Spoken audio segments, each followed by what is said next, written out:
અધ્યાય 6 શ્લોક 25 ધીમે ધીમે તેને તેની સ્થિર બુદ્ધિ દ્વારા સ્થિરતા પ્રાપ્ત થાય છે.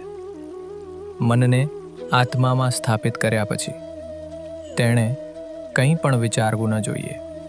આ બે શ્લોકોમાં ભગવાને ધ્યાનની સૂક્ષ્મ કળા સમજાવી છે. ભગવાન કહે છે કે મનના નિયંત્રણ દ્વારા બધી ઈચ્છાઓનો સંપૂર્ણ ત્યાગ કરવો અને બધા ઇન્દ્રિયોને તેમના સમગ્ર ઇન્દ્રિયોના વિષયોથી દૂર કરવા. સાચા ધ્યાન દરમિયાન ફક્ત બધી ઈચ્છાઓનો ત્યાગ કરવો પૂરતો નથી, પરંતુ દરેક ઈચ્છાનો સંપૂર્ણ રીતે નાશ કરવો પડે છે.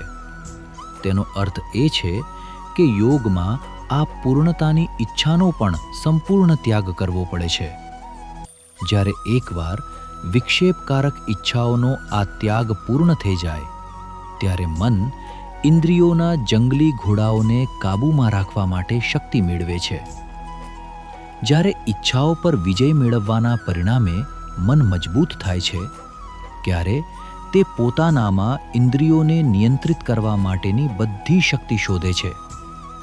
ભગવાન આ શ્લોકમાં ઇન્દ્રિયોના વિષયોથી દૂર રહેવાના પરિણામે શાંતિ પ્રાપ્ત કરવા કહે છે. આમ કરતાં ધીમે ધીમે મન વધુને વધુ શાંતિ મેળવે છે.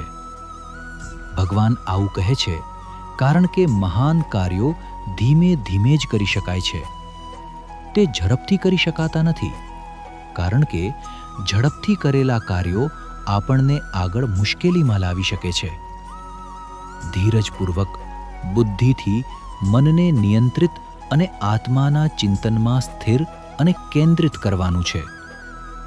ભગવાન આગળ કહે છે કે એકવાર સાધક આ સ્થિતિમાં પહોંચી જાય પછી તેને કંઈ પણ વિચારવું નહીં જોઈએ. આ વિરામ ક્ષણ પછી સાધકે કલ્પનાની કોઈ પણ નવી દિશા શરૂ કરવાનું ટાળવું જોઈએ.